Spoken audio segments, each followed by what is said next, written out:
ओम नमो भगवते वासुदेवाय।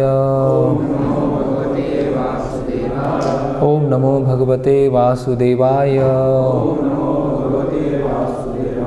ओम नमो भगवते वासुदेवाय।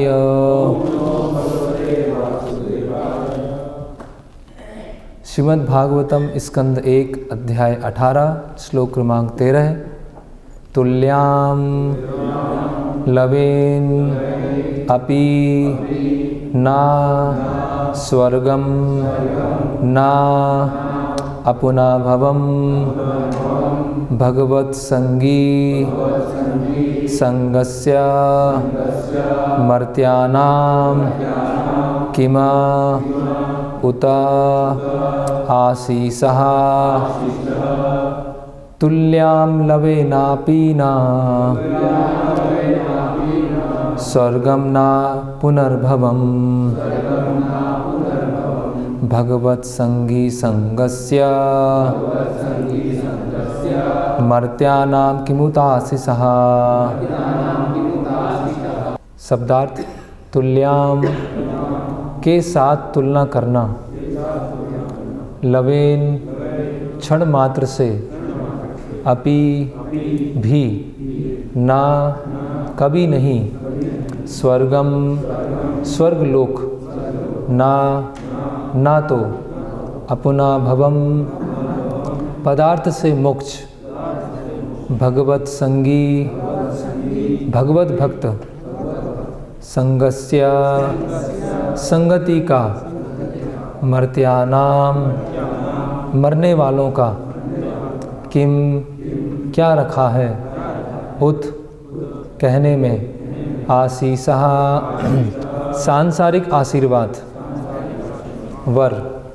अनुवाद एवं तात्पर्य कृष्ण कृपा मूर्ति अभय चरणारविंद भक्ति वेदांत स्वामी श्रील प्रभुपाद जी द्वारा अनुवाद। भगवत भक्त के साथ क्षण भर की संगति के महत्व की तुलना न तो स्वर्गलोक की प्राप्ति से न भौतिक मुक्ति की प्राप्ति से की जा सकती है, तो फिर उन सांसारिक वरदानों के विषय में क्या कहा जाए जो भौतिक संपन्नता के रूप में होते हैं और मर्त्यों के लिए होते हैं। तात्पर्य: एक वस्तु की तुलना दूसरे वस्तु से तभी की जा सकती है जब दोनों में कुछ समान बातें होती हैं। हम शुद्ध भक्त की संगति की तुलना किसी भौतिक वस्तु से नहीं कर सकते। जो लोग भौतिक सुख के आदि बन गए हैं वे चंद्र, शुक्र तथा इंद्र लोक जैसे स्वर्गीय ग्रहों की कामना करते हैं, और जो भौतिक दार्शनिक चिंतन में उन्नत होते हैं वे भवबंधन से मोक्ष की कामना करते हैं। जब मनुष्य सभी प्रकार की भौतिक उन्नति से हताश हो उठता है तो वह विपरीत प्रकार के मोक्ष की कामना करता है, जो अपुनर्भवम या पुनर्जन्म न होना कहलाता है। किंतु भगवान के शुद्ध भक्त स्वर्ग लोक में मिलने वाले सुख की कामना नहीं करते, ना ही वे भवबंधन से मोक्ष चाहते हैं। दूसरे शब्दों में, भगवान के शुद्ध भक्तों के लिए स्वर्ग लोक में प्राप्य भौतिक सुख माया जाल के समान होता है, और चूंकि वे सुख दुख की भौतिक धारणाओं से पहले से मुक्त रहते हैं, अतएव वे यथार्थ रूप में भौतिक जगत से भी मुक्त होते हैं। इसका अर्थ यह हुआ कि भगवान के शुद्ध भक्त इस जगत तथा आध्यात्मिक जगत दोनों में ही दिव्य स्थिति में अर्थात भगवान की सेवा में लगे रहते हैं। जिस प्रकार सरकारी नौकर सदा नौकर रहता है, चाहे वह घर में हो या ऑफिस में या किसी अन्य स्थान में, उसी प्रकार भक्त को किसी भी भौतिक वस्तु से कुछ भी लेना देना नहीं रहता, क्योंकि वह अनन्य भाव से भगवान की दिव्य सेवा में लगा रहता है।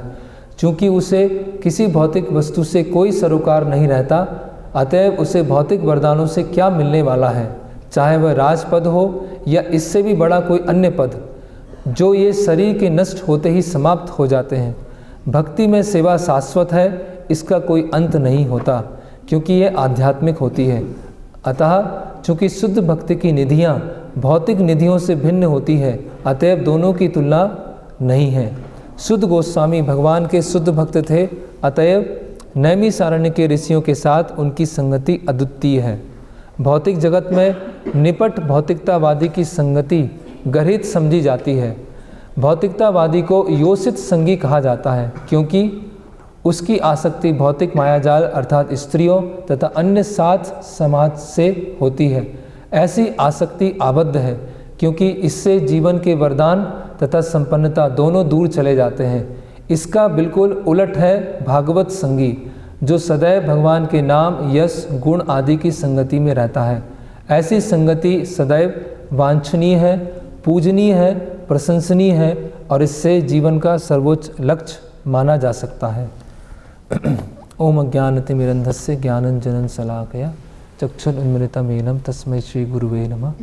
श्री चैतन्य मनोभीष्टं स्थापितं येन भूतले स्वयं रूप कदा मह्यं ददाति स्वापदान्तिकं। नमः ओम विष्णुपादाय कृष्णपृष्ठाय भूतले श्रीमते भक्ति विकास स्वामीति नामने। नमः ओम विष्णुपादाय कृष्णपृष्ठाय भूतले श्रीमते भक्ति वेदांत स्वामीति नामने। नमस्ते सारस्वते देवे गौरवाणी प्रचारणे निर्विशेष शून्यवादी पाश्चात्य देशे तारणे।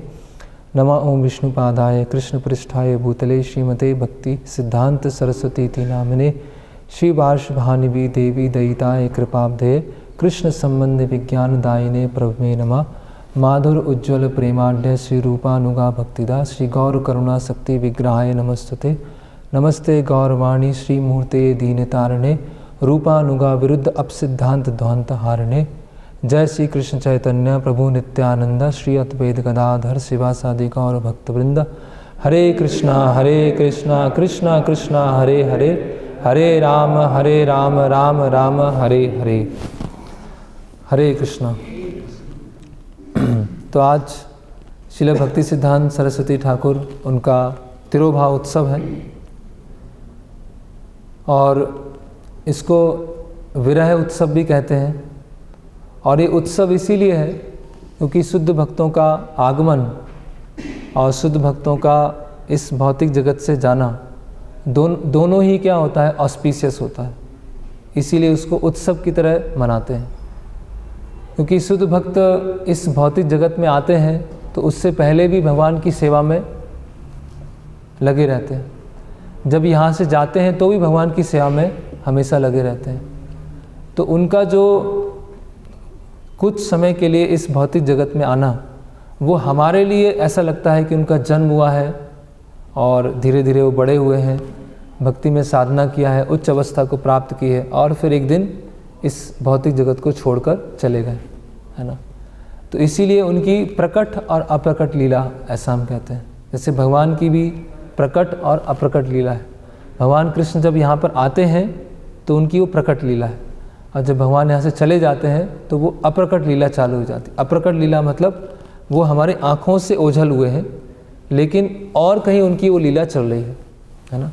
उसी तरह से जो शुद्ध भक्त होते हैं, तो श्रील भक्ति सिद्धांत श्री ठाकुर बताते हैं कि जो किन्हीं ने उनसे पूछा कि जो शुद्ध भक्त हैं उनका जो रूप है वो हमेशा वैसे ही रहता है या आध्यात्मिक जगत में जाके परिवर्तित हो जाता है।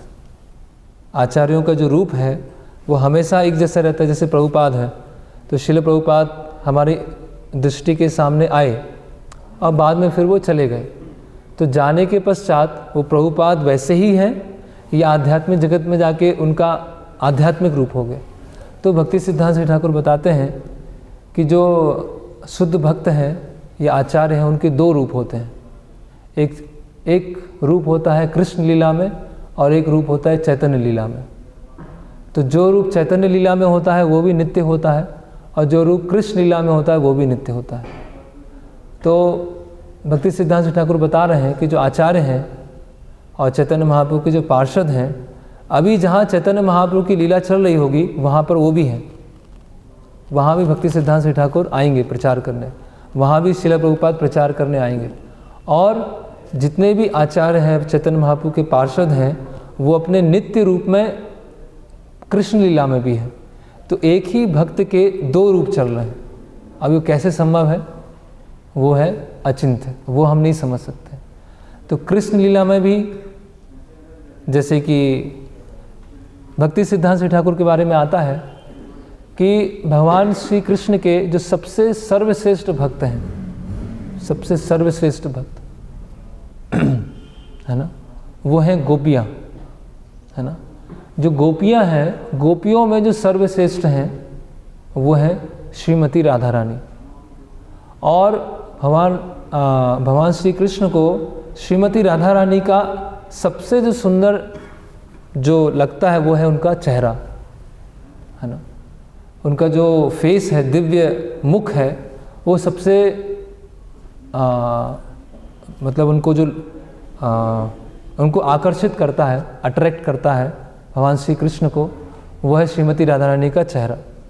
और चेहरे में भी जो सबसे अधिक आकर्षित करने वाली चीज़ है वो भगवान कृष्ण को करती है उनकी आँखें। और आँखों में भी जो सबसे अधिक अट्रैक्ट करने वाली है वो उनकी दृष्टिपात। तो श्रीमती राधा रानी की जो नेत्र हैं, उनका जो दृष्टिपात है, जो उनको कृष्ण की तरफ देखती हैं, वो भगवान कृष्ण को सबसे अधिक क्या करती है, आकर्षित करती है। और भगवान जो श्रीमती राधा रानी की जो दृष्टि है, जो श्रीमती राधा रानी भगवान कृष्ण की तरफ देखती हैं सेवा भाव में, वो दृष्टि के मूर्तिमान रूप हैं श्रील भक्ति सिद्धांत सरस्वती ठाकुर। तो भक्ति सिद्धांत जी ठाकुर से जब ये प्रश्न पूछा गया तो बताए कि तो भगवान एक ऐसा कन्वर्सेशन आता है उनके शिष्यों के बीच में कि जो श्रीमती राधा रानी है उनकी बहुत एक निकट के वो हैं, क्या बोलते हैं, असिस्टेंट, एसोसिएट, पार्षद, सखी या मंजरी, नयन मणि मंजरी। तो भक्ति सिद्धांत सरस्वती ठाकुर बोलते हैं, मतलब जब ये कन्वर्सेशन चल रहा होता है तो भक्ति सिद्धांत सरस्वती ठाकुर वहाँ से उठ के फिर चले जाते हैं, है ना। ऐसे कई बार 2-3 इंसिडेंट होते हैं जब नयन मणि मंजरी की बात आती है तो भक्ति सिद्धांत सरस्वती ठाकुर अधिक उस पर बोलते नहीं हैं और वहाँ से चले जाते हैं। तो ऐसे कई इंसिडेंट से ये सिद्ध होता है कि जो भक्ति सिद्धांत सरस्वती ठाकुर हैं वो श्रीमती राधा रानी की जो दृष्टिपात है उसके मूर्तिमान रूप है ना। तो भक्ति सिद्धांत सरस्वती ठाकुर के जीवन से हम देख सकते हैं कि राधा रानी की दृष्टि में कितना सेवा भाव है। सब वृंदावन में जाते हैं, राधे राधे बोलते हैं और ऐसे पूरा झूम जाते हैं और एकदम लौट जाते हैं, है ना। लेकिन उनको ये पता नहीं है कि जो श्रीमती राधा रानी है उनकी दृष्टि में कितना सेवा भाव है और इतना तीव्र सेवा भाव है जो हम भक्ति सिद्धांत सरस्वती ठाकुर के जीवन से देख सकते हैं।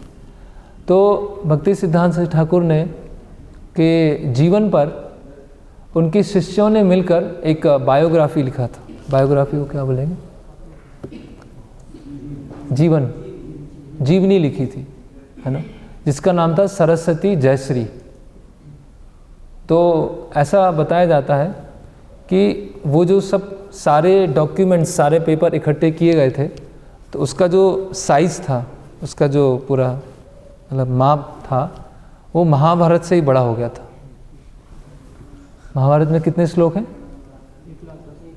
1 लाख, है ना। तो 1 लाख श्लोक का जो साइज़ है उससे बड़ा ये सरस्वती जयश्री होने वाली थी। लेकिन उस समय कुछ ऐसी घटना हुई कि बहुत सारे डॉक्यूमेंट्स खो गए, तो अभी सरस्वती जयश्री का कुछ भाग अवेलेबल है। तो सरस्वती जयश्री में ये जो वहाँ की इंट्रोडक्शन है, प्रस्तावना है, उसमें बताया गया है कि अगर किसी ने कोई भी शास्त्र नहीं पढ़ा, किसी में कोई भी पुण्य नहीं है, किसी को भगवत भक्ति का बिल्कुल भी एक्सपोजर नहीं हुआ, थोड़ा भी उसको पता नहीं क्या होती भगवत भक्ति, कोई भी उसने तीर्थ स्थान नहीं गया है, लेकिन अगर वो सरस्वती जयश्री को पढ़ लेगा, भक्ति सिद्धांत सरस्वती ठाकुर के जो जीवन है उनको पढ़ लेगा, तो उसको सारे शास्त्रों का एसेंस, सारे शास्त्र कहाँ पे हमको ले जा रहे हैं, किस डायरेक्शन में ले जा रहे हैं, कैसे भक्ति करना है, कैसे भक्ति करते समय अनर्थ हमारे अंदर आते हैं, भक्ति करते समय क्या बाधाएं आती हैं, उससे कैसे निकला जाता है, सब कुछ वो उनके जीवन से समझ सकता है। उसको और कुछ पढ़ने की आवश्यकता नहीं है, उसको और कुछ सुनने की आवश्यकता नहीं, उसको और कुछ जानने की आवश्यकता नहीं। तो उनका जो जीवन है बहुत, जैसे हम बोलते तीव्रेन भक्ति योगेन, इंटेंस डिवोशनल सर्विस, बहुत तीव्र भक्ति जो उन्होंने अपने जीवन से सिखाया है। और इसका उदाहरण हम देख सकते हैं, जैसे जब वो 4 साल के थे तो उनके जो आध्यात्मिक गुरु और उनके जो पिता श्रील भक्ति विनोद ठाकुर, कुछ घर में आम लेके आते हैं, है ना, और छोटे से बालक थे, 4-5 साल के बालक थे, और बालकों का स्वभाव है कुछ भी आता है तो वो खाने का प्रयास करते हैं। तो वो आम लेके आते हैं और जो छोटे से उनका जो बचपन का नाम था विमल प्रसाद, बिमू, तो जो विमला प्रसाद थे वो आम लेते हैं और उसको खा लेते हैं। तो भक्ति विनोद ठाकुर उनको ऐसे डांटते हैं कि जो भी चीज़ आती है पहले हमें भगवान को अर्पण करना चाहिए, उसको बाद में प्रसाद रूप में हमें ग्रहण करना चाहिए। तो आपने बहुत अपराध किया, इसलिए अगली बार ध्यान रखिए। तो 4 साल के बालक हैं, उनको कुछ बोला जाए तो 1-2 घंटे याद रखेंगे, फिर भूल जाएंगे, फिर से वही रिपीट करेंगे। तो वो 4 साल के बालक हैं, उन्होंने प्रतिज्ञा लिया कि पूरे जीवन भर में आम नहीं खाऊंगा, पूरे जीवन भर आम नहीं खाऊंगा, है ना। और जो प्रतिज्ञा लिया उनको पूरे जीवन भर उसको याद रखा। जब वो गुरु के रोल में आए और गौड़ीय मठ के संस्थापक आचार्य बने तो बहुत सारे जो विजिटर्स आते थे, उनके शिष्य आते थे, उनको आम देते थे।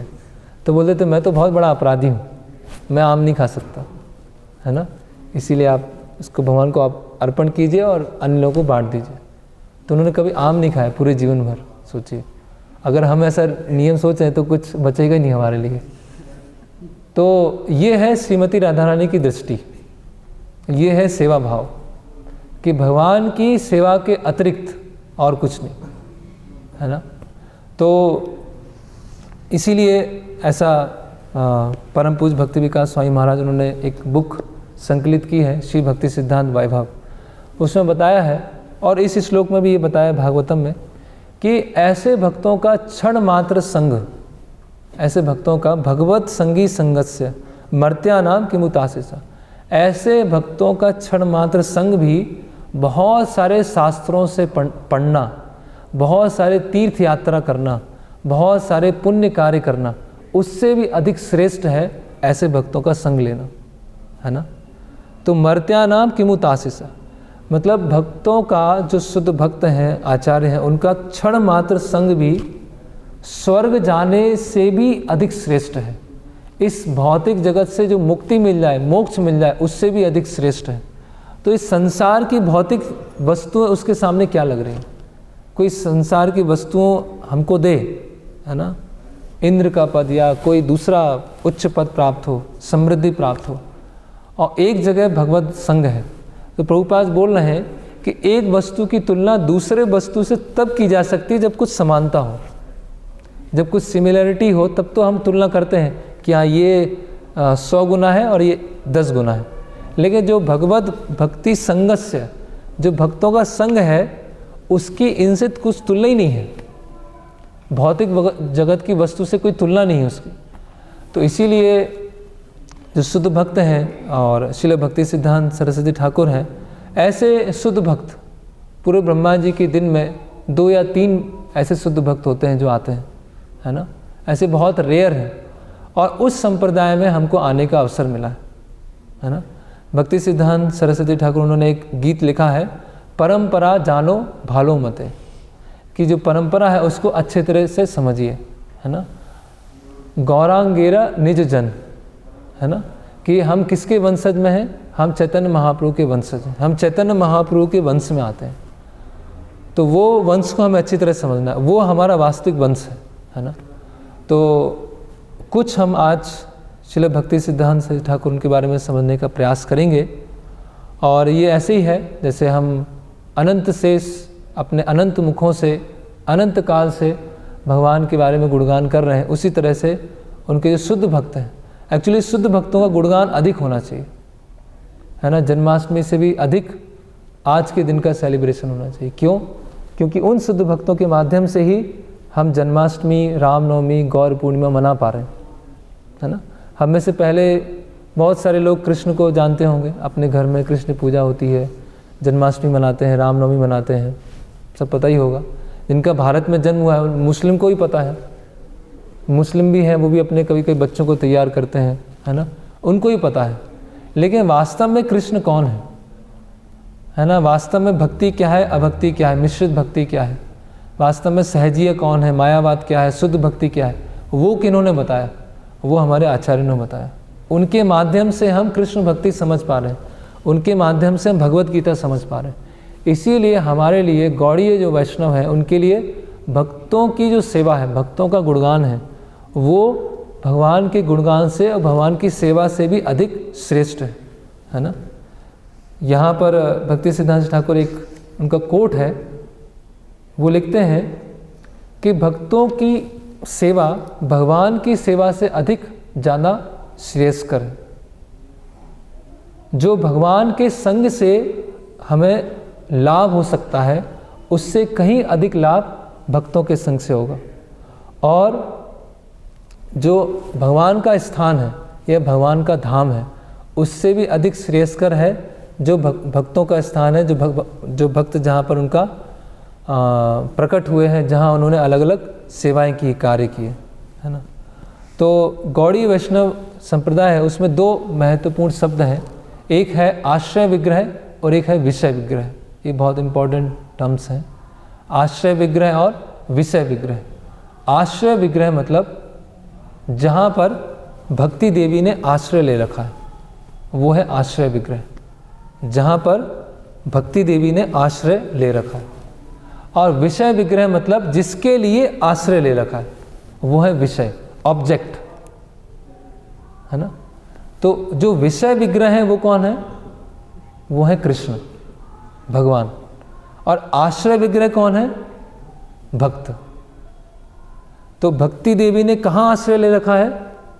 आश्रय विग्रह में, भक्तों में, आचार्यों में। और किसके लिए आश्रय ले रखा है? विषय विग्रह कौन है? वो है कृष्ण, राम। तो गौड़ीय वैष्णव संप्रदाय में विषय विग्रह से श्रेष्ठ है आश्रय विग्रह। इसीलिए जो भागवतम की 10 स्कंद हैं उसमें अलग अलग विषयों के बारे में बताया गया है। अंतिम विषय क्या है जिसने भागवतम पढ़ी होगी? आश्रय, समन बोनम, आश्रय, है ना। अत्र सर्ग विसर्गस्या स्थानम पोषणम ऊतया मन मंत्र ईशानुकथा निरोध मुक्तिर आश्रय। तो आश्रय, किसका आश्रय लेना है? विषय विग्रह का आश्रय नहीं लेना है, आश्रय विग्रह का आश्रय लेना है। ये गौड़ी वैष्णव संप्रदाय का स्पेशलिटी है, विशेषता है। तो भक्ति सिद्धांत सरस्वती ठाकुर, उनके बारे में जानने के लिए जैसे हम श्रील प्रभुपाद जी के शिष्यों को देखते हैं, उनसे सुनते हैं, तो मन में इच्छा जागृत होती है कि इनके गुरु कौन हैं। इतने महान शिष्य हैं, इतने श्रेष्ठ शिष्य हैं, इतना इनका सेवा भाव है, तो इनके गुरु कैसे होंगे, है ना। जैसे बताया है कि जो पिता है अपना विस्तार करता है किसके रूप में? पुत्र के रूप में, है ना। पिता, जो पुत्र होता है, पिता का एक्सपांसन होता है, विस्तार होता है। उसी तरह से शिष्य होता है वो गुरु का विस्तार होता है। जिस तरह से पुत्र को देख के पिता के बारे में पता चलता है, उसी तरह से शिष्य को देख के गुरु के बारे में पता चलता है ना। तो जब हम श्रील प्रभुपाद जी के शिष्यों को देखते हैं तो एक उत्सुकता होती, कौन है प्रभुपाद, है ना। प्रभुपाद जी के शिष्य हैं, जब प्रभुपाद जी के बारे में बताते हैं तो प्रभुपाद जी के प्रति और ज़्यादा प्रशंसा बढ़ जाती है, और ज़्यादा अप्रिसिएशन बढ़ जाता है। और हम प्रभुपाद जी के बारे में पढ़ें, प्रभुपाद लीलामृत पढ़ें, और प्रभुपाद जी के अलग अलग जो शिष्यों की मेमोरीज़ हैं वो प्रभुपाद जी की जीवन के बारे में पढ़ें, तो प्रभुपाद जी के प्रति बहुत प्रशंसा बढ़ जाएगी। और फिर कहीं ना कहीं जिज्ञासा होगी कि इनके गुरु कौन हैं। इतने महान शिष्य के गुरु कितने महान होंगे। इतने महान गुरु हैं कि उनके इतने महान शिष्य ने पूरे संसार में प्रचार कर दिया, तो स्वयं उत्सुकता होगी कि कौन है उनके गुरु। तो वह है श्रील भक्ति सिद्धांत सरस्वती ठाकुर। तो आज अभी सुबह के लेक्चर में हम श्रील भक्ति सिद्धांत सरस्वती ठाकुर के कुछ शिष्य हैं उनके बारे में चर्चा करेंगे।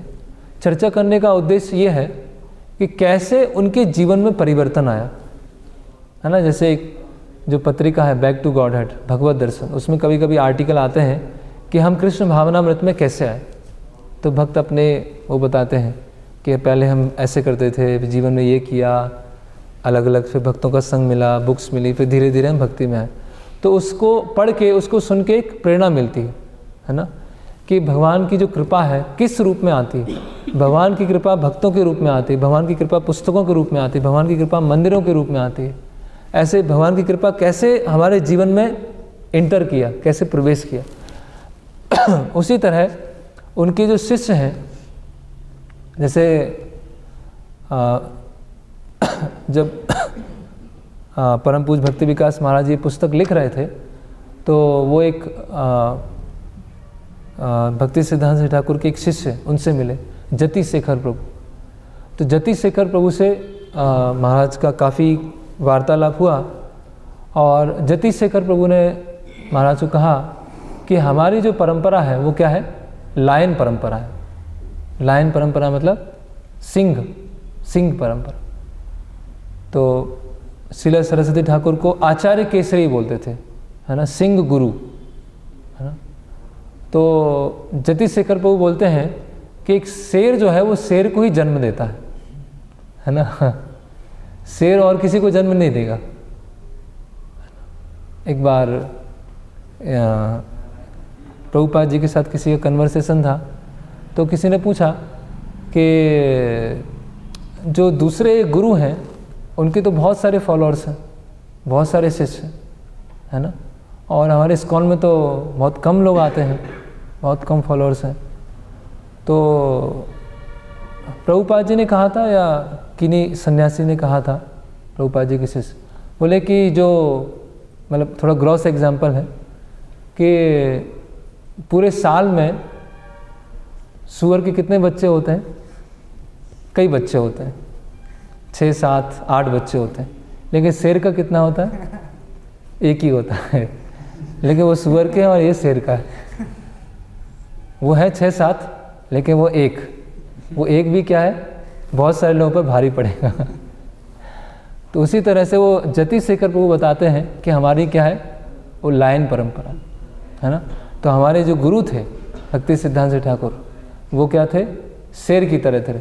और जो तुम्हारे गुरु हैं मतलब महाराज के गुरु श्रील प्रभुपाद, वो भी शेर की तरह हैं। तो तुम भी इस शेर परंपरा को आगे बढ़ाना, है ना, तुम भी इस लाइन परंपरा को आगे बढ़ाना।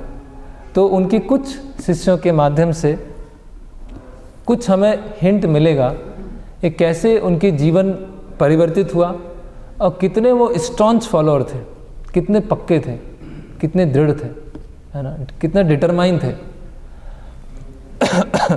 और किस तरह से उन्होंने अपने गुरु की सेवा किया, कैसे गुरु और शिष्य के बीच में आदान प्रदान होता है, कैसे गुरु को एक जेन्युइन कंसर्न होता है अपने शिष्य की प्रगति के लिए, और कैसा एक शिष्य है जिसको गुरु के प्रति स्वाभाविक रूप से समर्पण होता है सेवा करने के लिए। तो कैसे दोनों का एक दूसरे के प्रति आदान प्रदान होता है वो भी हम उनके जीवन से हम देख सकते हैं। तो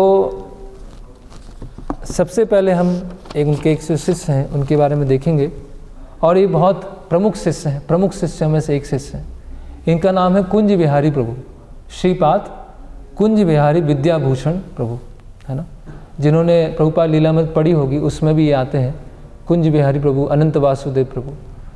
तो हम समय के अनुसार 2 भक्तों के बारे में पढ़ पाएंगे, और समझने वाली बात यह है कि दोनों जो है गृहस्थ भक्त हैं, सन्यासी नहीं है, ब्रह्मचारी नहीं है, दोनों कौन है, गृहस्थ भक्त है। तो उस समय गृहस्थ भक्तों का जो समर्पण था वो आज के जो ब्रह्मचारी हैं उनमें आना ही बहुत मुश्किल है। जो उस समय के गृहस्थ भक्तों का समर्पण था, मतलब वो गृहस्थ है लेकिन है वो सन्यासी की तरह, है ना। तो श्रीपाद कुंज बिहारी विद्याभूषण प्रभु, ये जैसोर जिला है कलकत्ता के पास में। वहाँ पर पोस्ट ऑफिस में क्लर्क की उनकी जॉब थी, पोस्ट ऑफिस में कार्य करते थे, और यंग थे, युवा थे। और इनकी बहुत ऐसी बचपन से इच्छा रहती थी कि कुछ मेरे प्रश्न हैं उसके मुझे उत्तर चाहिए है, और अलग अलग साधुओं के पास में जाते थे, अलग अलग साधुओं से प्रश्न पूछते थे, प्रश्नोत्तरी होती थी। लेकिन हर जगह असंतुष्टि मिलती थी उनको, हर जगह ऐसी निराश मिलती थी कि किसी के पास भी मेरे प्रश्नों का उत्तर नहीं है। और यहाँ तक कि उनका बचपन में ही दीक्षा हो गया था जात गोसाई। जात गोसाई मतलब गोस्वामी टाइटल है, सरनेम क्या है, गोस्वामी है, तो वो जात गोस्वामी है ना, जाति से ब्राह्मण, जाति से क्षत्रिय, ऐसे जाति से गोस्वामी। तो ऐसे जात गोसाई में उनका दीक्षा हो गया था। और उनके मित्र हैं, उन्होंने उनको सलाह दी कि आप इधर उधर साधुओं के पास मत जाइए, इधर उधर गुरुओं के पास मत जाइए, जहाँ आपका दीक्षा हो गया वहीं पर रहिए बस, आप इधर उधर बहुत भाग दौड़ करने की आवश्यकता नहीं है। और इनका नाम क्या था पहले, उमापति। दीक्षा से पहले इनका नाम था उमापति। तो जो उमापति थे वो भी उनके सामने वैष्णव मतलब कौन थे, वैष्णव मतलब समाज के सबसे सबसे निचले दर्जे के लोग, है ना, जो सभी तरह के अवैध कार्य करते हैं और इलिटरेट हैं, अनपढ़ हैं। ये बहुत ही स्कॉलर थे, बहुत विद्वान थे, पढ़े लिखे थे, और जो अनपढ़ हैं, अनपढ़ गवार, अवैध कार्य करने वाले, वो सब वैष्णव हैं, है ना।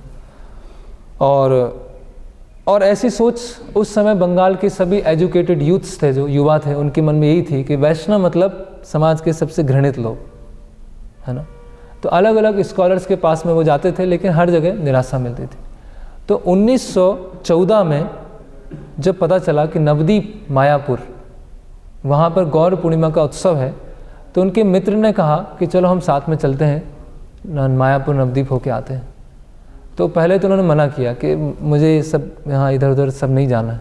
बोला आप चलिए तो वहाँ पर, है ना। तो उमापति बोलते हैं कि ठीक है, हम वहाँ चलते हैं, इतना बोल ही रहे तो चलते ही हैं। तो जब वहाँ जाते हैं तो रास्ते में एक जात गोस्वामी के घर रुकते हैं, और जात गोस्वामी उनके लिए भात और दाल लेके आता है। तो भात दाल लेना चालू करते हैं और देखते हैं कि चावल में मछली पड़ी है। तो पूरा उनका ऐसा हो जाता है कि मतलब जो जात, जहाँ उन्होंने दीक्षा लिया है वहाँ भी लोग क्या है, चावल के अंदर मछली पड़ी हुई। तो फिर उन्होंने क्या किया, मछली जो सब उसको साइड किया और किसी तरह वो भात दाल खाया और वहाँ से वो फटाफट निकल गए। और फिर वहाँ पहुँचते हैं, कहाँ सबसे पहले पहुँचते हैं श्रील गौर किशोर दास बाबा जी महाराज के पास। और वो उनको एक श्लोक समझाते हैं कि कृष्ण भक्त निष्काम अतएव शांत, भुक्ति मुक्ति सिद्धि कामी सकल अशांत।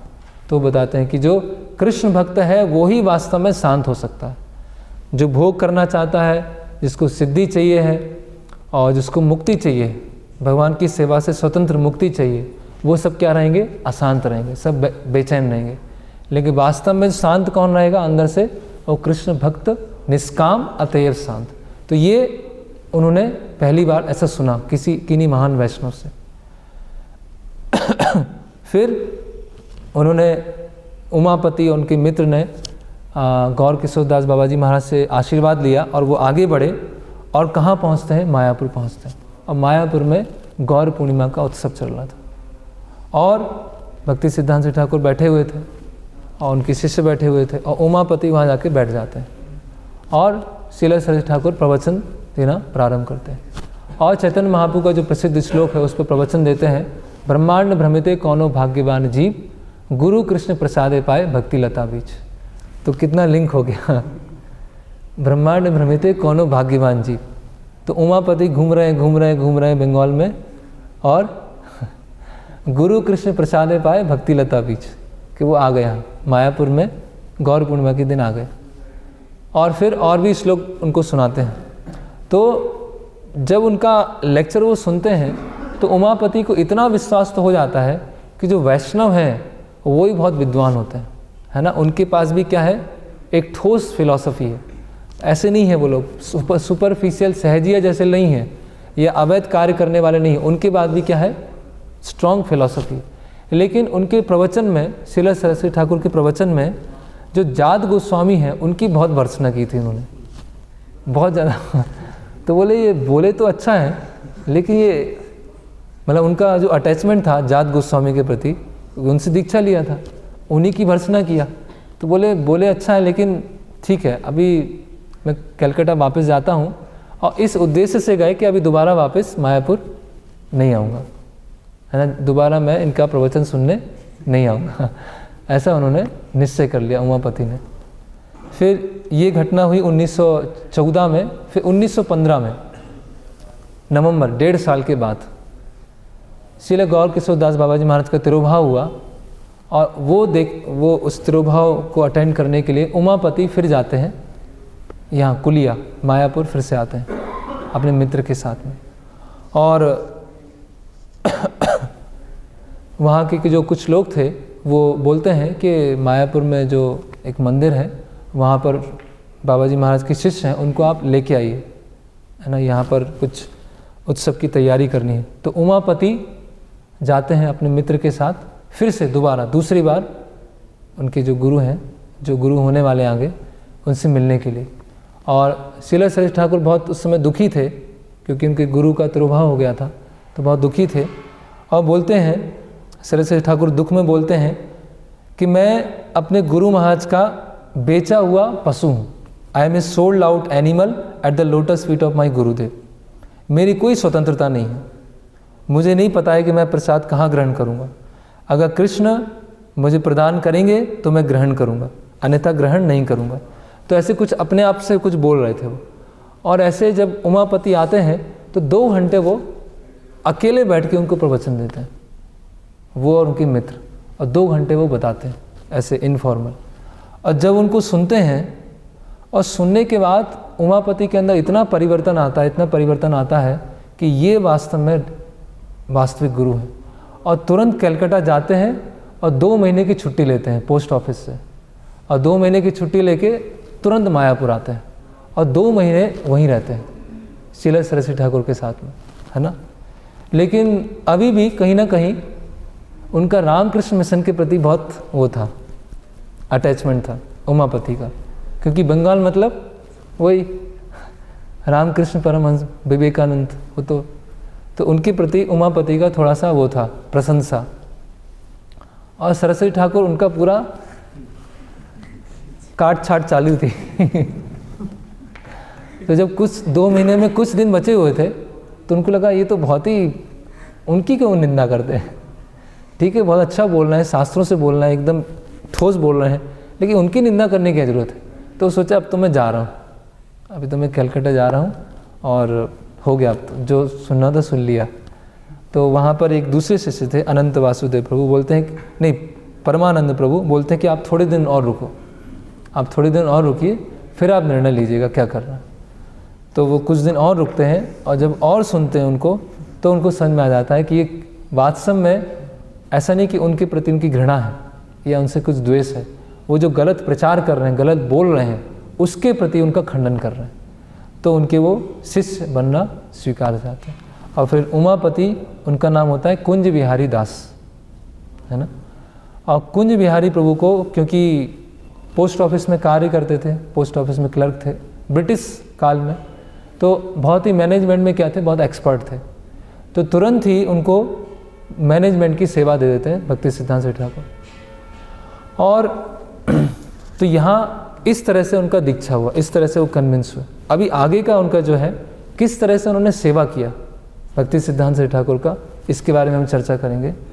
तो सरस्वती ठाकुर बताते हैं अपने अंतिम समय में, अंतिम प्रकट लीला में, कि उनका खुद का जो नेचर था, थोड़ा एकांत रहना, एकांत प्रिय, बहुत अधिक से अधिक पुस्तकें पढ़ना, जप करना।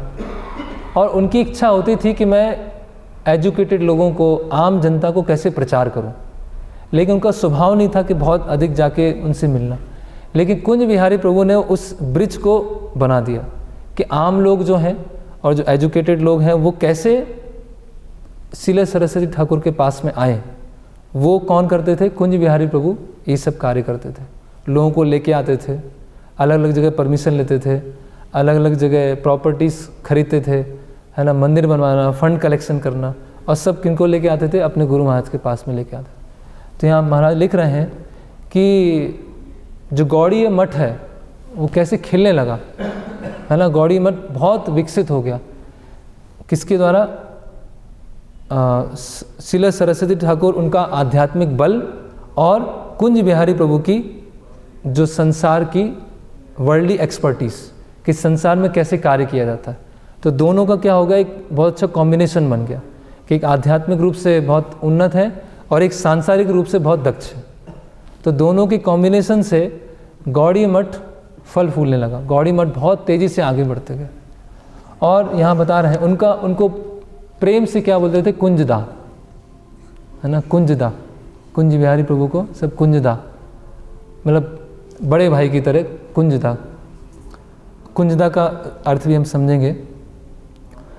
तो यहाँ लिख रहे हैं महाराज कि Kunjada sacrifice his time, money and very life in the service of Srila Bhakti Siddhanta Saraswati Thakur, कि उनका पैसा, उनका समय और पूरा जीवन उन्होंने अपने गुरु के लिए दे दिया।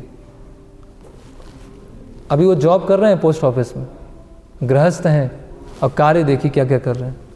और इतना उन्होंने सेवा किया कि भक्ति सिद्धांत ठाकुर पब्लिक में उनको प्रेस करते थे, पूरी पब्लिक के सामने कुंज बिहारी प्रभु को उनकी बड़ा प्रशंसा करते थे कि इन्होंने ये किया, इन्होंने ऐसा किया, है ना।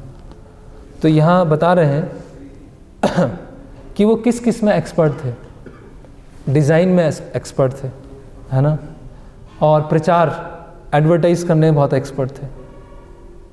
लैंड खरीदना है, लीगल जो चीज़ें हैं उसमें बहुत एक्सपर्ट थे। पुस्तकों को प्रकाशन करना है, पुस्तकों को डिस्ट्रीब्यूट करना है, मैगजीन छपवाना है, न्यूज़पेपर छपवाना है, जो लोगों को जोड़ना है, लोगों को जगह जगह भेजना है प्रचार करने, उन सब में एक्सपर्ट थे। While maintaining a full time post office job, है ना। और उनको मठ रक्षक, जैसे अभी वो होते हैं ना टेम्पल मैनेजर, टेम्पल प्रेसिडेंट, उसमें मठ रक्षक, तो मठ रक्षक के रूप में थे वो, मुख्य जो गौड़ी मठ था। और कोई वहाँ रहने वाले भक्तों की जो आवश्यकताएं हैं, डेली आवश्यकताएं, वो पूरी हो रही कि नहीं हो रही है, उनको समय पर प्रसाद मिल रहा है कि नहीं मिल रहा है, जो गेस्ट आ रहे हैं उनको उनके लिए सही प्रबंध है कि नहीं, सारी एक्टिविटीज़ कुंज बिहारी प्रभु देखते थे, सारी एक्टिविटीज़। मतलब उनको लोग बोलते थे ये ओमनी प्रेजेंट है, सर्वव्यापी है, ये मंदिर में सर्वव्यापी है कुंज बिहारी प्रभु, मठ में हर जगह फैले हुए, हर जगह उनकी एक्टिविटीज़ वो चल रही है। और बता रहे हैं कि जब फेस्टिवल का टाइम होता था तो वो इतने बिजी होते थे कि सभी लोग प्रसाद लेके चले जाएं, सब चले जाएं प्रसाद लेके, और अंत में वो बसते थे। वो उन्होंने प्रसाद ले लिया और हज़ारों लोग प्रसाद लेके चले गए। और एक बार क्या हुआ कि कलकत्ता में स्ट्राइक हुआ, हड़ताल हुई। जैसे जो पब्लिक मंदिर से मठ में कुछ पब्लिक टॉयलेट्स होते हैं, है ना, बाथरूम होते हैं, तो उसको साफ़ करने वाले लोग आते थे, मेहतर वो आते थे। तो कलकत्ता के जो मेहतर उन्होंने स्ट्राइक कर दिया कि अभी हम कुछ काम करने नहीं आएंगे। तो कुंज बिहारी प्रभु ने कहा कि कोई चिंता की बात नहीं, मैं रोज़ साफ़ करने जाऊंगा, आप लोग अपना जो भी सेवा है वो कीजिए, प्रचार कीजिए, अपने पुजारी सेवा कीजिए, जो पब्लिक टॉयलेट्स है मैं साफ़ करूँगा, है ना। तो ये महाराज लिख रहे हैं कि जो कुंज बिहारी प्रभु थे एक ब्राह्मण परिवार से थे, मतलब एक कट्टर ब्राह्मण परिवार से थे। तो उस समय, उस इंडिया का जो उस समय का समय था, उस समय किसी ब्राह्मण को ऐसा सोचना कि वो झाड़ू लगाएगा, साफ़ करेगा, वो भी कौन सी जगह जहाँ पब्लिक आती है, आश्रम का हो तो भी फिर भी ठीक है, लेकिन जहाँ पब्लिक आती है ऐसा सोचना कोई सोच भी नहीं सकता इतना। लेकिन कुंज बिहारी प्रभु क्या सोच रहे हैं कि ये जो मठ का ही भाग है, और जो मठ क्या है, ये एक वैकुंठ जैसा है। तो उनका जो मतलब पूरी तरह से वो दिव्य दृष्टि में है, वो ऐसा उसको ऐसा घिनौनी चीज़ है या एकदम एबोमिनेबल वैसा नहीं देख रहे हैं। ये एक वैकुंठ का भाग है मंदिर, और उसकी एक सेवा है, और मुझे ये पब्लिक टॉयलेट है वो साफ़ करना, और वो गए, है ना। और यहाँ बता रहे हैं कि जब गौड़ी मठ की स्थापना हुई तो कुंज बिहारी प्रभु जो हैं, कुंजदा हैं, उन्होंने एक अप्रोच की थी कि प्रारंभ के समय में भक्त लोग भिक्षा मांगने नहीं जाते थे, क्योंकि प्रारंभ के समय भिक्षा मांगने जाते तो लोग उस समय वैसे ही साधुओं का ऐसे सोचते थे, बस ये वो हैं, समाज के पैरासाइट हैं, कुछ काम धंधा है नहीं, और बस मंदिर में पड़े रहते हैं और भिक्षा पे अपने जीवन चलाते हैं। तो उन्होंने क्या किया जिनका भी जितना भी उनका लक्ष्मी आता था जॉब से, जो भी उनका वो सैलरी आता था, पूरा वो सेवा में लगा देते थे। और जब जैसे जैसे मंदिर बढ़ने लगा तो उनकी जो सैलरी थी वो कम पड़ने लगी, तो उन्होंने लोन ले लिया, पर्सनल लोन ले लिया। किसके लिए? मंदिर की सेवा के लिए। और लोन लेते गए और किसी को नहीं पता, सरस्वती ठाकुर को भी नहीं पता है, उनके जो गॉड ब्रदर्स हैं उनको भी नहीं पता है, और उन्होंने लोन लेके मंदिर की सेवा करना चालू कर दिया।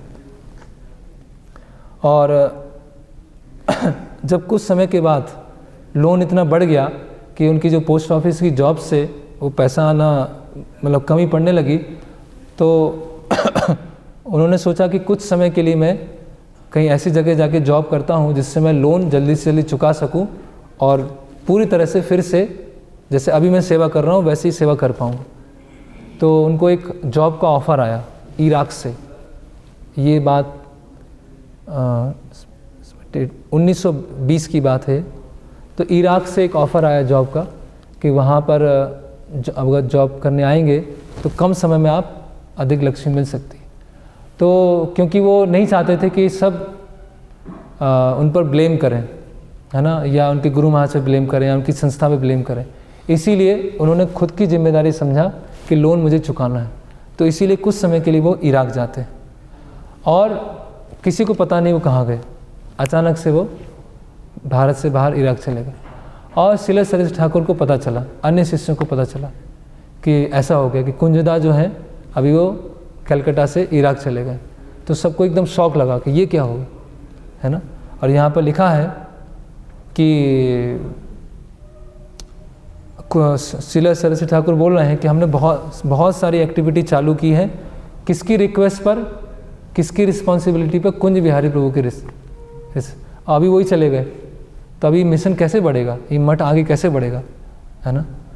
और उस समय श्रील सरस्वती ठाकुर को ऐसी बीमारी हुई, कुछ बताएं, फोड़ा हुआ कुछ शरीर में, और इतना सीवियर दर्द था, इतना सीवियर तबीयत खराब हुई कि ऐसा लगा कि वो अभी छोड़ के चले जाएंगे, है ना। और ऐसी परिस्थिति में भी इतनी ज़्यादा तबीयत खराब थी, फिर भी उन्होंने अपनी जो एक्टिविटीज़ थी, प्रचार की, सेवा की, उसको छोड़ा नहीं। और उन्होंने एक लेटर लिखा कुंज बिहारी प्रभु को, भारत से उनको लेटर लिखा, बहुत अच्छा लेटर है और शॉर्ट में पढ़ूंगा मैं। तो उस लेटर में वो लिख रहे हैं कि इस पत्र के द्वारा मैं आपको अपनी आशीर्वाद देना चाहता हूँ, जहाँ भी हो वहाँ हमेशा भगवान की सेवा में लगे रहो और भगवान का नाम जप करो। कोई भी चीज़ ऐसे हड़बड़ी में मत करो। Don't undertake any task abruptly. कोई भी कार्य आप बहुत तुरंत जल्दीबाजी में मत लो, है ना। जो भी कार्य करो भविष्य को ध्यान में रख के करो। जो भी आप कार्य कर रहे हो उसको भविष्य में ध्यान में रख के करो कि उसके आगे परिणाम क्या होंगे। नाम कीर्तन के अलावा हमारे लिए कोई साधना और भजन नहीं है। आप कृष्ण पर पूरा विश्वास रख के एक फॉरेन लैंड गए हैं, विदेश गए हैं, है ना। इस कठिन परिस्थिति में मैं आपको हमेशा मानसिक रूप से स्मरण करता हूँ, है ना। और आपका जो प्रेम है मेरे प्रति वही मुझे आपका बार बार स्मरण दिला रहा है। फिर वो आगे लिखते हैं कि आपका जो सरलता है और आपका जो वैराग्य है उसकी तुलना किसी से नहीं की जा सकती। आपकी सरलता से, भक्ति सिद्धांत ठाकुर उनको लिख रहे हैं कि आपकी सरलता से और आपके वैराग्य से मैं सीख रहा हूँ कि वास्तव में एक भक्त को कैसे सरल और वैराग्य होना चाहिए। तो और मैं चाहता हूँ कि आप जल्दी यहाँ से आए। मैं आपसे आपकी कमी बहुत अनुभव कर रहा हूँ यहाँ पर, और आप तुरंत यहाँ पर आए और अपनी सेवाओं को तुरंत ग्रहण करें। तो करीब 1 साल के बाद 1921 में कुंज बिहारी प्रभु आते हैं वापस इराक से ढाका। तो ढाका में उस समय श्रील सरस्वती ठाकुर वहाँ पर थे और 30 दिन वहीं रुके थे और भागवतम पे प्रवचन दे रहे थे। पहले श्लोक पर 30 दिन उन्होंने प्रवचन दिया था।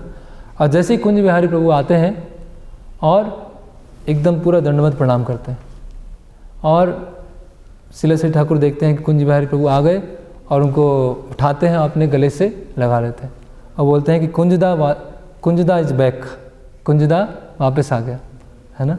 और जिस स्पीड से वो अपना कार्य उस समय कर रहे थे, उसी स्पीड से उन्होंने दोबारा गौड़ी मठ की सारी सेवाओं को संभाल लिया, है ना। उनका गौड़ी मठ में ऐसा था कि जो ब्रह्मचारी थे, कुंज बिहारी प्रभु जिस उसमें प्लेट में खाते थे, प्लेट में भोजन प्रसाद ग्रहण करते थे, तो उनके उच्छिष्ट को लेने के लिए जो ब्रह्मचारी हैं वो लाइन लगाते थे। जो ब्रह्मचारी हैं वो लाइन लगाते थे कि कुंज बिहारी प्रभु का कुछ उच्छिष्ट हमें मिल जाए। और जब भी श्रील सरस्वती ठाकुर और कुंज बिहारी प्रभु साथ में बैठते थे तो कोई भी अंदर प्रवेश करता था तो सरस्वती ठाकुर बोलते थे पहले इनको प्रणाम करो फिर मुझे करना, पहले इनको फिर इनको, है ना। और उनको अलग अलग टाइटल दिए गए थे। कुंजदा, कुंज मतलब बगीचा, छोटा सा बगीचा, दा मतलब प्रदान करने वाले, कि जो गुरु सेवा का जो बगीचा है उसमें प्रवेश कराने वाले कौन है? कुंज बिहारी प्रभु। जो गुरु सेवा का जो बगीचा है, बगिया है, उसमें कौन प्रवेश कराएगा? ये कुंज बिहारी। और कुंज बिहारी प्रभु को क्या बोलते थे? सर्विस पर्सोनिफाइड, सेवा के मूर्तिमान रूप। और एक उनका नाम था गुरु प्रेष्ठ, गुरु के सबसे प्रिय, प्रभुपाद प्रेष्ठ, beloved counterpart of his guru, सबसे उनके प्रिय। और तो सर्विस पर्सन, सेवा के मूर्तिमान रूप, है ना। कोई भी सेवा हो, भौतिक दृष्टि से बहुत बड़ी दिखने वाली सेवा हो या भौतिक दृष्टि से बहुत निम्न दिखने वाली सेवा हो, हर जगह कुंज बिहारी प्रभु उपस्थित है, हर समय उपस्थित है, हर टाइम उपस्थित है। इसमें एक आगे घटना आती है कि श्रील सरस्वती ठाकुर एक बार मैसूर गए अपने शिष्यों को लेकर, और उनको बहुत कमी लग रही थी कि कुंज बिहारी प्रभु साथ में नहीं है। तो वो टेलीग्राम लिखते हैं कुंज बिहारी प्रभु को, और कुंज बिहारी प्रभु थे कलकत्ता में, और टेलीग्राम लिखते हैं कि मुझे आपकी बहुत कमी अनुभव हो रही है कि आप जल्दी से यहाँ पर मैसूर आ जाइए। तो 2 दिन के अंदर कुंज बिहारी प्रभु मैसूर आ गए। तो बोले कि आप 2 दिन में कैसे आ गए, आपका जॉब है? बोले मैं ऑफिस के काम ऐसे अच्छे से करके रखता हूँ कि मुझे अगर तुरंत छुट्टी लेना पड़े तो भी मैं तैयार हूँ, मतलब एडवांस में अपने कार्य करके रखता हूँ कि जब भी आपने बुलाया वैसे छुट्टी लिया और तुरंत गुरु की सेवा में आ गए, है ना। तो उनके जो श्रील सरस्वती ठाकुर हैं, उनकी गुणगान में आप में से कुछ लोग गौड़ी मठ गए होंगे कलकत्ता में। तो कलकत्ता में जो गौड़ी मठ है उसमें अलग अलग पिलर हैं। तो एक पिलर पर भक्ति सिद्धांत ठाकुर ने एक पोयम लिखा है कुंज बिहारी प्रभु के गुणगान में। पूरा एक बंगाली में पोयम है, इसमें इंग्लिश में है, और उसमें वो कुंज बिहारी प्रभु का पूरा गुणगान कर रहे हैं कि ये गौड़ी मठ के सबसे मेन पिलर है कुंज बिहारी प्रभु। गौड़ी मठ क्या है? एक नेकलेस की तरह। उस नेकलेस में बहुत सारे रत्न की तरह भक्त हैं, लेकिन जो रत्नों में शिरोमणि है वो कौन है? कुंज बिहारी प्रभु, है ना। और जो गुरु की सेवा कैसे की जाती है, गुरु की सेवा करने का अर्थ क्या होता है, इसको सिखाने इसको किससे सीख सकते हैं? कुंज बिहारी प्रभु से, है ना। तो ऐसे फिर उन्होंने श्रील सरस्वती ठाकुर ने एक छोटा सा एक पेपर पे लिखा, बाद में पब्लिश हुआ, कि उनका गुणगान लिखा। बहुत सुंदर गुणगान है। एक शिष्य का गुणगान कर रहे हैं, गुरु बोल रहे हैं, वहाँ लिखते हैं कि एक वास्तविक शिष्य कौन है जो अपने शरीर, अपने धन, अपने ज्ञान, अपनी संपत्ति, अपनी क्रियाएं, अपने गुण और अपने पूरे जीवन को इसीलिए मेंटेन करता है जिससे वो गुरु की सेवा में लगा सके, वो वास्तविक शिष्य है, अन्यथा नहीं। तो ये एक श्लोक है ना। तो भक्ति सिद्धांत ठाकुर लिखते हैं कि जो महात्मा है, कौन महात्मा? कुंज बिहारी प्रभु। उनके जीवन में एक दिन नहीं, 2 दिन नहीं, हमेशा हर क्षण इस श्लोक को पढ़ा जा सकता है ना। और एक भागवतम में श्लोक आता है कि गुरु को कैसे देखना चाहिए, एक वर्शिपेबल डीटी की तरह, देवता, और कैसे, और गुरु को कैसे देखना चाहिए, खुद की आत्मा की तरह, है ना। अपने आत्मा से भी प्रिय कौन है, गुरु। तो भक्ति सिद्धांत ठाकुर बोलते हैं कि जब मैंने ये श्रीमद् भागवतम का श्लोक पढ़ा कि गुरु कैसे होना चाहिए, बहुत पूजनीय होना चाहिए, विग्रह की तरह होना चाहिए। गुरु कैसे होना चाहिए, हमारी आत्मा की तरह होना चाहिए। और उन्होंने एक श्लोक और पढ़ा कि यस्य देवे परा भक्ति यथा देवे तथा गुरु तस्य ते कथितम ये अर्था प्रकाशन्ते महात्मना, कि जितनी श्रद्धा कृष्ण में है उतनी ही श्रद्धा गुरु में होना चाहिए। जब समान रूप से कृष्ण और गुरु में श्रद्धा होती है तो उसको शास्त्रों को ज्ञान क्या होते हैं, प्रकट होते हैं। तो ये 2 श्लोक पढ़ने के बाद मुझे लगा कि ऐसा कोई पालन करने वाला कोई होगा ही नहीं, इस तरह का कोई साक्षात्कार कोई होगा ही नहीं। एक्चुअली वो खुद ही थे, लेकिन वो विनम्रता में बोल रहे हैं, वो अपने गुरु के प्रति थे। लेकिन जब मैंने ये कुंज बिहारी प्रभु के जीवन को देखा तो ये दोनों इस श्लोक के मूर्तिमान रूप है कि किसी को अगर गुरु भक्ति सीखना है, गुरु सेवा सीखना है कि गुरु भक्ति कैसे होती है, गुरु सेवा कैसे होती है, तो जो कुंज बिहारी प्रभु हैं उनके जो जीवन का जो किताब है उसके हर पेज में, हर अक्षर में ये गुरु सेवा है ना। और बता रहे हैं कि ये जो महात्मा है इस संसार में क्यों आए हैं, ये सिखाने के लिए। सोचिए, it appears that this mahatma had descended to the world to teach by his personal example this model of service, कि ये महात्मा क्यों आए हैं, कैसे गुरु सेवा की जाती है, ये सिखाने के लिए, है ना। तो फिर और कुंज बिहारी प्रभु के बारे में आता है कि जब भक्ति सिद्धांत सरस्वती ठाकुर का तिरोभाव हुआ तो उसके पश्चात उन्होंने संन्यास लिया। उनका संन्यास नाम हुआ श्रीमद् भक्ति विलास तीर्थ महाराज, है ना। और ये बहुत कॉन्फिडेंशियल बात है, लेकिन महाराज ने भी लिखा है तो इसलिए मैं रिपीट कर रहा हूँ। भक्ति सिद्धांत ठाकुर ने उनको एक लेटर लिखा था कुंज बिहारी प्रभु को, उसमें बताया था कि उनका सिद्ध स्वरूप क्या है, भगवत धाम में क्या है। तो बताया है कि उनका सिद्ध स्वरूप क्या है, विमला मंजरी, विमला मंजरी, कुंज बिहारी प्रभु। विमला मंजरी कौन है, नयन मणि मंजरी के सबसे असिस्टेंट। तो वो एक लेटर में लिखते हैं कि जो नयन मणि मंजरी है वो विमला मंजरी के बिना कभी नहीं रह पाती है, और जो विमला नयन मणि मंजरी राधा रानी की सेवा करती है, उस सेवा में जब उनको सोचती हैं कि मुझे किससे हेल्प लेना है तो सबसे पहले वो विमला मंजरी के पास में जाती है। ऐसा उन्होंने लेटर लिखा था कुंज बिहारी प्रभु। तो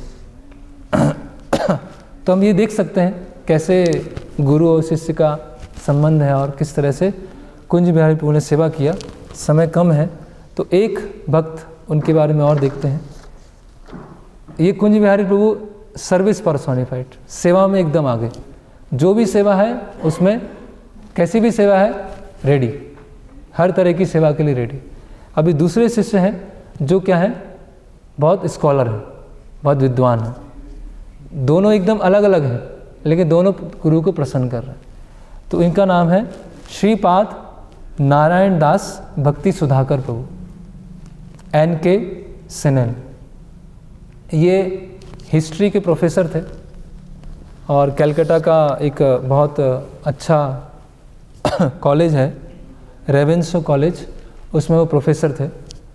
और बहुत ही उनकी जो इंग्लिश थी ऐसी इंग्लिश थी जो मतलब आजकल के लोग तो उसको इमेजिन भी नहीं कर पाएंगे, इतनी अच्छी इंग्लिश थी उनकी।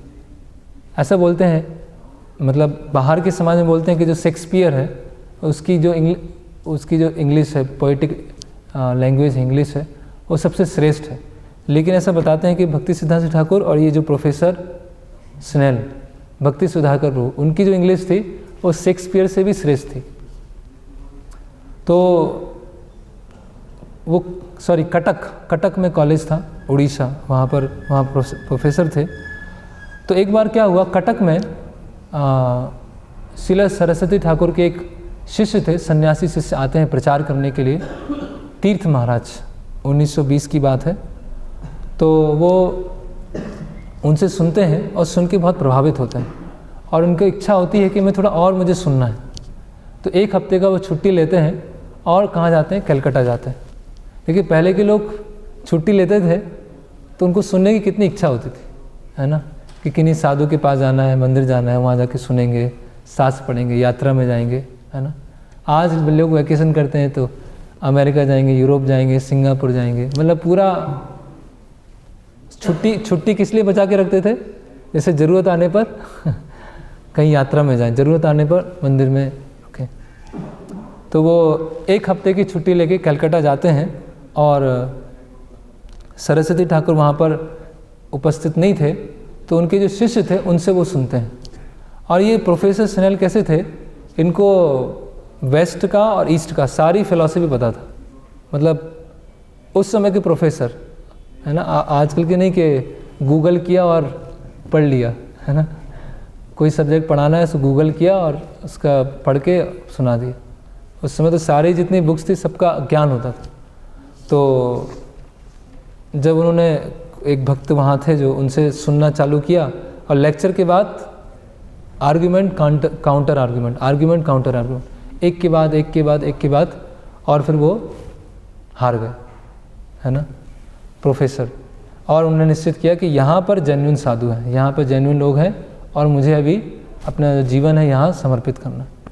और 1920 में मिले और 1925 में उनका दीक्षा हुआ। और दीक्षा के बाद उनका पहले उनका नाम क्या था, निशिकांत स्नेल, और बाद में उनका नाम क्या हुआ, नारायण दास अधिकारी। और उनको पदवी दी गई भक्ति सुधाकर। सुधा मतलब समुद्र, सुधाकर मतलब ओशन ऑफ नेक्टर, है ना, कि भक्ति सुधाकर प्रभु या प्रोफेसर बाबू के नाम से वो जाने जाते थे। तो वो गृहस्थ थे।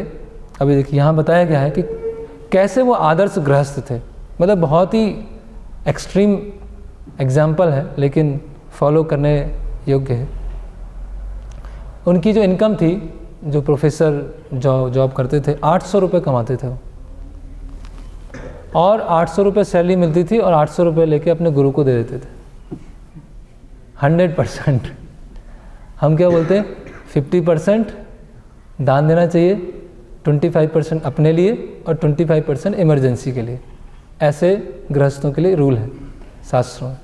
लेकिन महंगाई बढ़ गई है, स्कूल है, बीमार, तो कम से कम 10% दें, 3% दें, लेकिन वही नहीं निकलता है वही देना मुश्किल हो जाता है।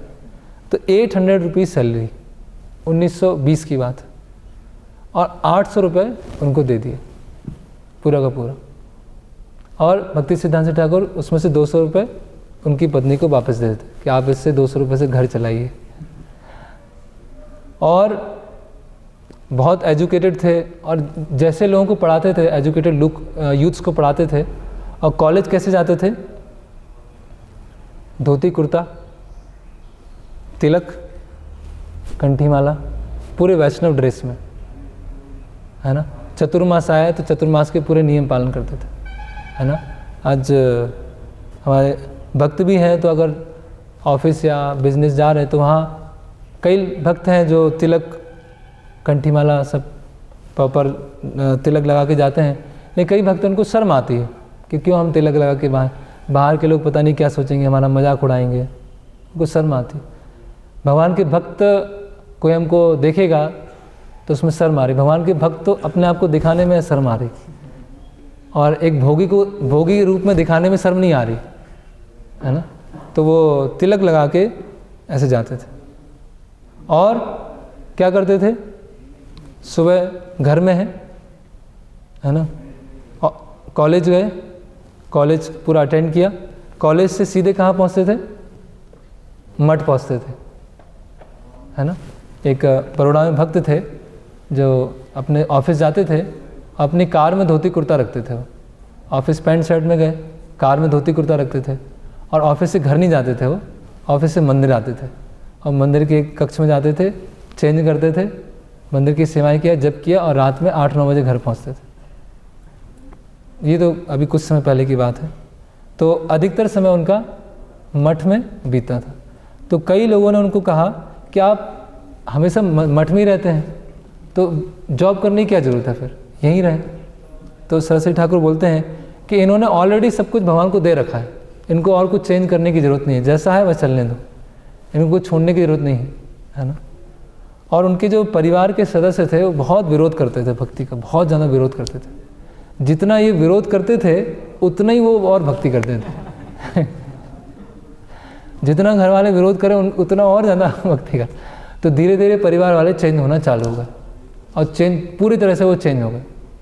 और उनके पुत्र का आगे चल के दीक्षा हुई, तो फिर उनके जो पुत्र हैं उनसे वो पुत्र की तरह व्यवहार नहीं करते थे और गॉड ब्रदर की तरह व्यवहार करते थे उनके गुरु भाई की तरह व्यवहार करते थे। और उनकी जो पत्नी थी भक्ति सुधाकर प्रभु, उन्होंने क्या किया, उनके जितने गहने थे घर में सारे गहने लिए और अपने गुरु को दे दिए। बोले जिनके लिए गहने हैं वो तो घर में रहते ही नहीं है, तो गहने क्या काम के अभी, तो सारे गहने सरस्वती ठाकुर को दे दिए, है ना। तो यहाँ महाराज लिखते हैं कि इसके दो अर्थ हैं। एक तो अर्थ है कि उनके जो पति हैं वो अधिकतर से मठ में ही रहते हैं, तो अभी गहने अभी किसी काम के नहीं है, तो वो उन्होंने अपने गुरु को दे दिए। या जिस तरह से पति ने गुरु के प्रति सरेंडर किया है, उसी तरह उनकी वाइफ ने अपने पति को फॉलो करते हुए गुरु के प्रति पूरा सरेंडर किया और सारे गहने अपने गुरु को दे दिए।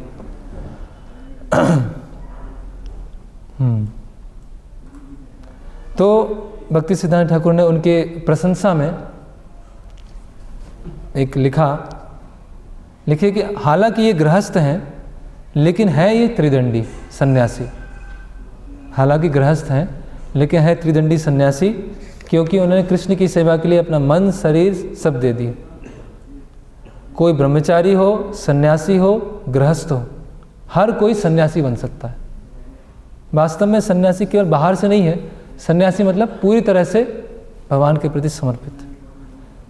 तो ये लिख रहे हैं, आगे लिख रहे हैं सरस्वती ठाकुर कि ये सन्यासियों के भी गुरु हैं। जितने भी गौड़ी मठ में सन्यासी हैं, इनके गुरु कौन है? ये गृहस्थ प्रोफेसर। ये किस तरह से जीवन समर्पित किया जाता है ना। और भक्ति सुधाकर प्रभु के प्रचार से बहुत सारे लोगों ने ज्वाइन किया, बहुत सारे लोग भक्त बने। और हालांकि वो यहाँ लिख रहे हैं, although a householder he is the guru of sannyasis, he is a निराधूत थॉरली प्यूरिफाइड वैष्णव। फिर थोड़ा सा और डिस्कस करेंगे। जैसे इंग्लिश मैंने बताया था, उनका इंग्लिश इतना एक्सपर्ट था कि भक्ति सिद्धांत सरस्वती ठाकुर जो आर्टिकल्स लिखते थे, खुद लिखा है उन्होंने, और नाम किसका लिखते थे? प्रोफेसर सेनेल, उन्होंने आर्टिकल लिखा है। और प्रोफेसर सेनेल जो लिखते थे, अंतिम में क्या लिखते थे? किन्होंने लिखा है? भक्ति सिद्धांत सरस्वती ठाकुर। मतलब वो अपने गुरु से विचारों में इतने ट्यून थे कि गुरु क्या चाहते हैं उनको एग्जैक्टली पता है, और शिष्य क्या लिखने वाला है वो गुरु को एग्जैक्टली पता है।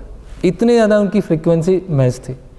और ऐसा बताते हैं कि जो ब्रह्म संहिता में जो परपट लिखे हैं, जिन्होंने ब्रह्म संहिता पढ़ी होगी, वो एक्चुअली भक्ति सिद्धांत सरस्वती ठाकुर ने नहीं लिखे हैं, कि प्रोफेसर सेनेल हैं उन्होंने लिखा है। लेकिन किनका है नाम? कमेंट्री बाई भक्ति सिद्धांत सरस्वती ठाकुर। क्योंकि इनके विचार, प्रोफेसर सेनेल और भक्ति सिद्धांत, उनके विचारों में कोई भी किसी भी तरह का मतभेद नहीं था, एकदम फ्रीक्वेंसी मैच, है ना। और कई उन्होंने ऐसे आर्टिकल्स लिखे जो गुरु अपने आर्टिकल पे शिष्य का नाम लिखते हैं और शिष्य अपने आर्टिकल पे गुरु का नाम लिखते हैं। और इसमें बताया है कि बहुत सारे बुक्स को पब्लिश करना और जो अधूरी रह गई उसको पूरा करना वो प्रोफेसर सेनेल ने कंप्लीट किया। चैतन्य भागवत, शरणागति, श्री कृष्ण चैतन्य, ऐसे अलग अलग महत्वपूर्ण ग्रंथ। और वो अपने गुरु से फेनेटिकली मतलब फेनेटिकली अटैच थे, बहुत ज़्यादा अटैच थे गुरु से। वो एक व्यास पूजा ऑफरिंग में लिखते हैं, आई डोंट वॉन्ट कृष्णा, मुझे कृष्ण नहीं चाहिए, येट आई वर्शिप हिम, फिर भी मैं उनकी पूजा करता हूँ। क्यों? क्योंकि आपने ऐसा बोला है करने के लिए, इसलिए मैं करता हूँ। मुझे तो आप मिल गए, बस वो कंप्लीट है, और कुछ नहीं चाहिए, और यहाँ लिखा है कि एक बार भक्ति सिद्धांत ठाकुर ने कोई आर्टिकल लिखा, उसमें ग्रामेटिकल मिस्टेक थी, तो बाकी लोगों ने सजेस्ट किया कि इसकी ग्रामर क्या है, चेंज होनी चाहिए। तो बोलते हैं कि इंग्लिश ग्रामर चेंज होना चाहिए मेरे गुरु के अनुसार, इनको चेंज नहीं होना चाहिए इसके अनुसार, इंग्लिश लैंग्वेज चेंज होना चाहिए, है ना। और वो उनकी जो पेन थी बहुत क्या थी, शक्तिशाली, माइटी पेन, जो अभक्तिपूर्ण विचार थे उनको काट पीट करने बहुत दक्ष थे।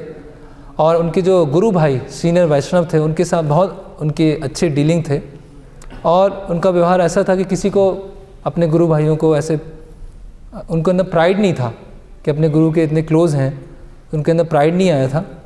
तो एक घटना आती है, एक बहुत बड़ा उत्सव था और बहुत लंबे समय तक उत्सव चला, और रात्रि में लोगों ने सभी भक्तों ने बहुत अंतिम तक प्रसाद दिया। तो प्रसाद जब लिया तो रात्रि का समय आया, तो भक्ति सुधाकर प्रभु को बहुत तेज चेस्ट पेन हुआ, बहुत तेज चेस्ट पेन। तो उनको लगा क्या किया जाए, पसीना आ रहा है, हार्ट बीट बढ़ रही है। तो उन्होंने कहा कि अगर किन्हीं सारे भक्त उस उत्सव में व्यस्त थे और रात में लेट सोए, रात में प्रसाद लिया है, तो मैं किसी को उठाता नहीं हूँ। तो उन्होंने किसी को डिस्टर्ब नहीं किया। और जब सुबह हुई तो वो अपने गुरु भाई के पास में जाते हैं कि मुझे फिर से ऐसा रात में हुआ था और बहुत ज़्यादा मैं बेचैन था, बहुत पसीना आ रहा था, लेकिन आप सब लोग थके थे इसीलिए मैंने किसी को उठाया नहीं, लेकिन दोबारा मुझे अभी कमज़ोरी लग रही है। तो सरस्वती ठाकुर बोलते हैं कि इनको तुरंत आप डॉक्टर के पास ले जाइए। तो यहाँ महाराज बता रहे हैं कि उनका स्वभाव ऐसा था कि अननेसेसरी किसी को कष्ट नहीं देना, मतलब जब बहुत ही ज़्यादा ज़रूरत पड़ जाए तभी वो दूसरों से सेवा लेते थे, अन्यथा किन्हीं दूसरों से वो सेवा नहीं लेते थे। और एक जानकीनाथ बोस फ्रीडम फाइटर थे, आप लोगों को पता होगा, पढ़ा होगा, जानकीनाथ बोस। तो जानकीनाथ बोस के पास में जाते हैं वो डोनेशन कलेक्शन के लिए, और जानकीनाथ बोस बोलते हैं कि आप कितना देते हैं मंदिर में डोनेशन? तो बोलते हैं जितना आप देते हैं उसका डबल मैं दूंगा। तो भक्ति सुधाकर बोलते कि मैं 600 रुपये देता हूँ। 800 देते थे, 200 वापस आता था, तो 600 रुपये देता हूँ। तो सोचते थे कि अरे इतने मिडिल क्लास और ऐसे जॉब है उसमें वो 600 रुपये दे रहे हैं।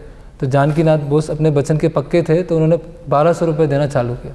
मतलब उस समय 1200 रुपये देना वो बहुत बड़ी बात थी। और उनके गुरु भाई पीएचडी करने जा रहे थे इंग्लैंड, तो उनका पूरा खर्चा भक्ति सुधाकर प्रभु ने उठाया। कहाँ से उठाया? जो 200 रुपये मिलते थे साइड में, उससे नहीं मैं उठाया। वो 600 रुपये नहीं कि उसमें कम कर देते क्योंकि यहाँ देना, जो चल रहा है वो चल रहा है। तो उनके गुरु भाई उनके गुरु के पास जाते हैं और कंप्लेन करते हैं कि ये अपना ध्यान ही नहीं रखते हैं, अपने परिवार का ध्यान नहीं रखते हैं, जो भी पैसा आता है सब सेवा में लगा देते हैं। तो भक्ति सुधाकर प्रभु बोलते हैं कि मैंने ऑलरेडी सब अपने गुरु को दे रखा है ना, जो भी पैसा आएगा कैसे मुझे सेवा करना है वो मैं जानता हूँ, है ना। इसीलिए आवश्यकता है उनको लंदन भेजने का, इसलिए मैं अपने पैसे लगा। तो बहुत ज़्यादा उनका समर्पण था और उनको बहुत सिर दर्द होता था। उस समय लालटेन रहती थी रात्रि में, ऐसा नहीं कि नाइट बल्ब है, अधिक लाइट बहुत कम आई थी उस समय भारत में।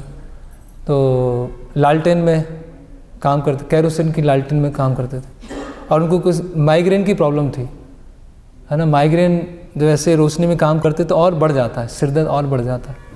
तो बोलते थे कि मैं देखता हूँ ये माइग्रेन मुझे कैसे परेशान करता है, कि मैं देखता हूँ कैसे ये हरि गुरु वैष्णव की सेवा करने से मुझे रोकता है। और उसको इग्नोर करते थे और अपना जो लेखन का काम था वो करते रहते थे, और जो माइग्रेन था वो चला जाता और वो सेवा करते रहते।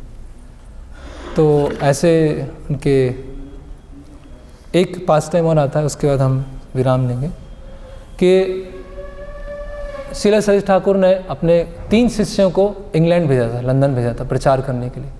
तो वो इंग्लैंड गए, प्रचार करके आए, एक तरह से असफल रहे, कुछ ज़्यादा प्रचार हुआ नहीं। और उनमें से एक जो शिष्य थे वो अपने गुरु से बोलते हैं कि आपको क्या पता कैसे प्रचार होता है इंग्लैंड में, आप तो यहाँ भारत में बैठे हैं, इंग्लैंड के लोग कितने सभ्य हैं, कितने कल्चर्ड हैं, कितने साहसी हैं, जब आप वहाँ जाएंगे तब पता चलेगा कि कैसे प्रचार होता है। और जो ये शिष्य बोल रहे थे उनके लिए क्या उनको प्रवचन देना है, वो सारा मटेरियल किन्होंने तैयार किया था? भक्ति सुधाकर प्रभु ने। तो भक्ति सुधाकर प्रभु भी वहीं खड़े हुए थे, वो सब सुन रहे थे कि कैसे शिष्य अपने गुरु से किस तरह से बातचीत कर रहे हैं। क्या गुरु आपको क्या पता है कैसे प्रचार किया जाता है, इंग्लैंड में कैसे लोग हैं, आप तो वहाँ गए नहीं। तो भक्ति सिद्धांत ठाकुर विनम्र बोलते हैं कि इस तरह से हमारी सोच नहीं होना चाहिए। मेरे जो गुरु हैं गौर कृष्णदास बाबा जी महाराज, वो इलिटरेट हैं, उनको कुछ नहीं आता, अपना नाम भी नहीं लिख सकते, अनकल्चर्ड है। अनकल्चर्ड क्या बोलेंगे? सांसारिक दृष्टि से असभ्य है। लेकिन जितनी भी संसार का धन है, जितने भी विद्वत्ता है, जितने भी सभ्यता है, जितना भी जो भी आप इंग्लैंड से सीख के आए हो, वो उनके अंगूठे के नाखून में है ना। All trappings of aristocracy such as scholarship wealth were manifest in his toenail. मतलब मेरे गुरु के अंगूठे के जो नाखून है, उससे भी तुच्छ है वो इंग्लैंड का वैभव, उससे भी तुच्छ है इंग्लैंड की स्कॉलरशिप, उससे भी तुच्छ है इंग्लैंड के कल्चर। इतने मेरे महान गुरु हैं, है ना। और फिर भक्ति सुधाकर प्रभु उनको थोड़ा ले जाते हैं अलग से और उनको डांटते हैं कि मूर्ख, आपको इतना ही पता है गुरु से कैसे कैसे बात की जाती है, आपने थोड़ा ज्ञान ले लिया, उसकी वजह से आपको अहंकार आ गया, है ना। और आप इतने महान हैं कि अपने गुरु को उपदेश देंगे, है ना। और आपने जो भी इतने समय तक जो भी भक्ति किया है, जो भी गुरु से सीखा है, वास्तव में कुछ नहीं सीखा है, कुछ आपने कोई भी आपको ज्ञान नहीं आया है ना। तो इस तरह से ये भक्ति सुधाकर प्रभु उनको डांटते हैं। वो सन्यासी थे, जो इंग्लैंड गए थे वो सन्यासी थे और ये गृहस्थ थे, लेकिन वो क्योंकि गुरु का उन्होंने इस तरह से अच्छे से बात नहीं किया था तो उन्होंने डांटा। तो ये ऐसे कई शिष्यों के बारे में इसमें बताया गया है, कई गृहस्थ, ब्रह्मचारी, सन्यासी, और सबका जीवन देखेंगे एक समान डेडिकेशन। ऐसा नहीं कि सन्यासी उनका अलग है, ब्रह्मचारी अलग है, गृहस्थ अलग है, सब ऐसे। तो हम देखते हैं कि यही मूड परम पूज्य भक्ति विकास स्वामी महाराज, उनका भी यही मूड है कि भक्ति मतलब ऐसा नहीं कि ये इस आश्रम में, ये इस आश्रम में, इस आश्रम में, इसीलिए इनके लिए थोड़ा अधिक रूल है, इनके लिए कम रूल है, इनके लिए थोड़े और कम रूल। जो भी भक्ति है, माया देवी के सामने कोई ब्रह्मचारी, कोई गृहस्थ, कोई सन्यासी नहीं। माया देवी के सामने सब साधक हैं, माया देवी के सामने सब साधना कर। वहाँ माया देवी नहीं बोलेंगे गृहस्थ थे तो थोड़ा कम माया आएगी और ब्रह्मचारी थे तो पूरा माया टेस्ट लेगी, ऐसा नहीं होने वाला। तो इसी तरह से उनके जो शिष्य हैं और स्वयं भक्ति सिद्धांत ठाकुर, उनकी शिक्षा है, उनका जीवन, उनका स्मरण करके और हम सुन के प्रेरणा लेते कि हमारे अंदर भी कुछ वो सेवा भावना विकसित हो, गुरु के प्रति समर्पण आए। और उनके शिष्य कैसे थे, उनकी शिक्षाएं कैसी थी, वो हम फिर दोपहर के प्रवचन में सुनेंगे। हरे कृष्णा। श्रील भक्ति सिद्धांत सरस्वती गोस्वामी प्रभुपाद की जय। श्रील एसी भक्ति वेदांत स्वामी श्रील प्रभुपाद की। निताय गौर प्रेमानंदे। हरि हरि बोल।